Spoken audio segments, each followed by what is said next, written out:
Assalamualaikum warahmatullahi wabarakatuh. Gimana kabarnya anak-anak? Ibu harap kalian dalam keadaan sehat walafiat. Amin ya robbal alamin. Nah, di hari Selasa ini kita akan belajar mengenai sejarah Indonesia kembali. Sebelum belajar, alangkah baiknya kita ucapkan basmalah terlebih dahulu. Bismillahirrohmanirrohim. Di pertemuan kali ini, kita akan membahas mengenai VOC. Awal terbentuknya VOC dimulai dengan datangnya bangsa Eropa melalui jalur barat, yang mana tujuannya untuk perdagangan. Begitupun dengan Belanda. Misi dagangnya ini dilanjutkan dengan politik pemukiman atau kita sebut dengan istilah kolonialisasi yang dilakukan Belanda dengan kerajaan di Jawa, Sumatera, bahkan Maluku. Nah, sedikit cerita mengenai Belanda terlebih dahulu. Jadi Belanda pada awalnya hanyalah perantara atau pengecer rempah-rempah yang dibawa oleh Portugis. Namun pada akhir abad ke-16, akhirnya Belanda melancarkan ekspedisi dan ekspedisinya itu membawa Belanda datang ke Pelabuhan Banten sebagai pelabuhan lada terbesar di Jawa Barat.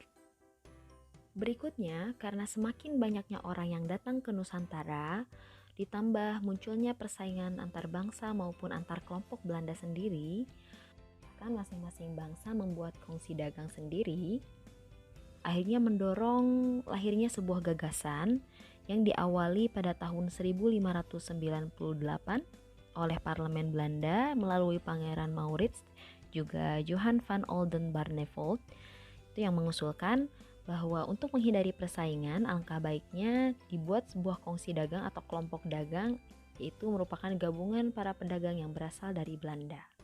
Sehingga pada akhirnya pada tanggal 20 Maret 1602 didirikanlah VOC sebagai Kongsi Dagang Belanda.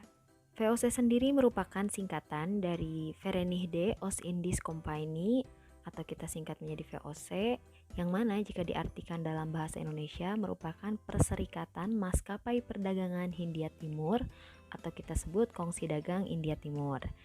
Dan markas VOC sendiri yaitu di Amsterdam, dengan pengurus pusatnya terdiri dari 17 orang. Tujuan dibentuknya VOC jelas yang pertama yaitu untuk menghindari persaingan yang tidak sehat antar sesama kelompok atau kongsi dagang Belanda yang telah ada. Yang kedua, memperkuat kedudukan Belanda dalam menghadapi persaingan dengan para pedagang dari negara lain, yaitu termasuk Portugis dan Spanyol.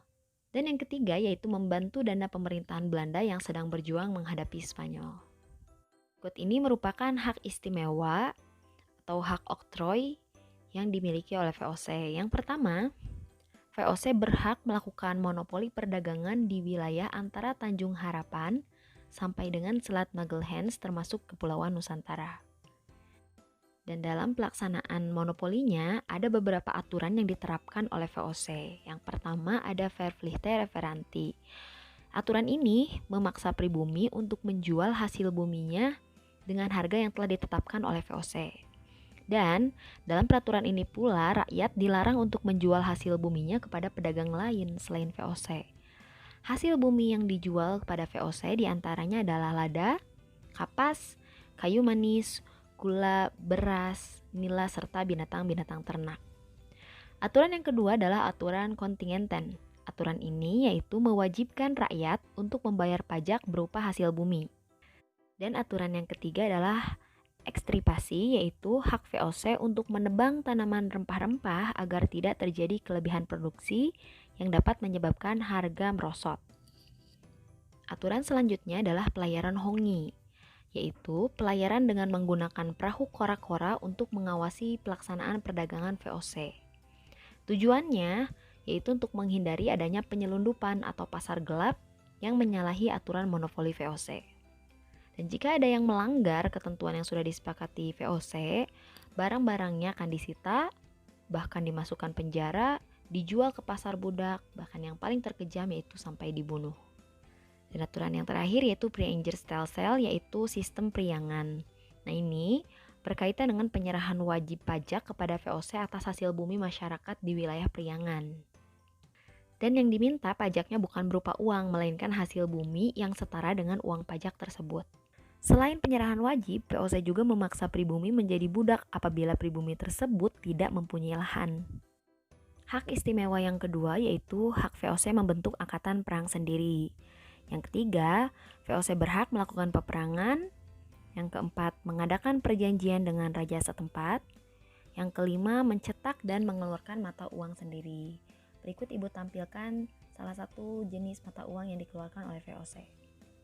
Selanjutnya, hak keenam yaitu mengangkat pegawai sendiri. Dan yang ketujuh adalah memerintah di negeri jajahan. Nah, adanya hak istimewa ini membuat VOC semakin lancar dalam melakukan perdagangan. Namun bukan hanya itu, VOC pun bertindak layaknya suatu negara yang independen, sehingga diibaratkan seperti negara di dalam sebuah negara. Di awal tahun 1602, yaitu awal VOC didirikan, sampai 1605, VOC sibuk memerangi Portugis dan penduduk lokal, atau dapat kita sebut masa ekspansi VOC di Nusantara. Satu-satunya wilayah yang tidak dapat pengaruh dari VOC adalah wilayah Timor, karena wilayah ini sudah dikuasai oleh Portugis.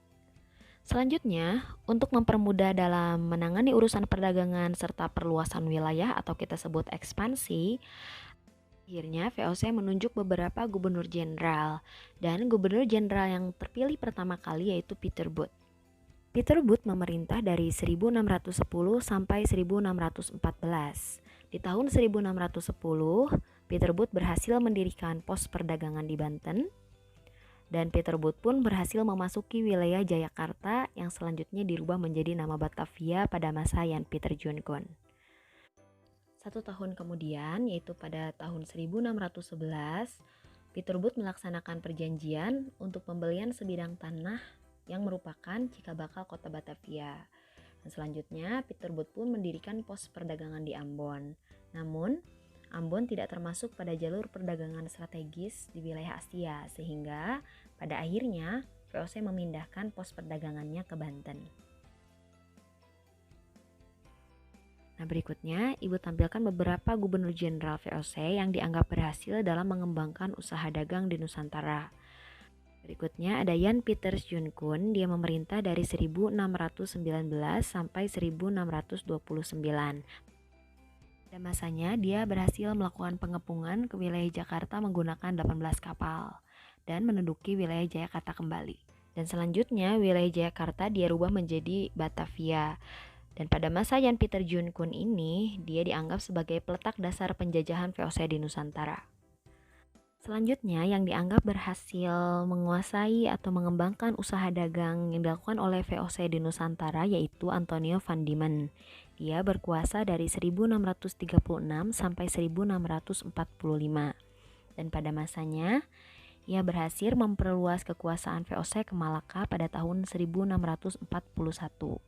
Dia juga berhasil mengirimkan misi pelayaran yang dipimpin oleh Abel Tasman ke Australia. Gubernur keempat yang dianggap berhasil dalam pengembangan usaha dagang yaitu Johan Matsuyker. Nah, dia memimpin dari 1653 sampai 1678. Pada masanya, ia berhasil memperluas wilayah kekuasaan VOC ke Semarang, Padang, dan Manado. Terakhir adalah Cornelis Spelman. Nah, dia memimpin dari 1681 sampai 1684. Spelman tercatat dalam sejarah sebagai orang yang piawai dalam menerapkan strategi divide impera atau strategi pecah belah di Nusantara. Nah, ini Ibu tampilkan beberapa benteng yang berhasil didirikan oleh VOC, diantaranya New Victoria, Benteng Nassau, Benteng Oranje, dan Fort Rotterdam. Terakhir mengenai kebangkrutan VOC. VOC mengalami kebangkrutan disebabkan oleh beberapa hal, diantaranya yaitu yang pertama, semakin banyaknya daerah yang dikuasai, membuat VOC kewalahan untuk mengaturnya. Alasan yang kedua yaitu kota Batavia semakin padat karena datangnya beberapa penduduk dari Asia, baik itu Jepang maupun Cina, sehingga banyak muncul masalah sosial. Yang ketiga yaitu perubahan kepengurusan dari Dewan 17 menjadi diambil alih oleh Raja Willem. Yang keempat, keuntungan merosot karena pegawai memperkaya diri atau kita sebut istilah korupsi. Yang kelima yaitu tidak mampu membayar dividen. Yang keenam, hutang semakin menumpuk. Yang ketujuh, pegawai bersifat feodal dan gila hormat. Dan yang kedelapan, korupsi semakin merajalela di badan VOC sendiri. Sehingga pada akhirnya pada tanggal 31 Desember 1799 VOC bubar dan utang VOC sendiri menjadi tanggung jawab pemerintahan Belanda.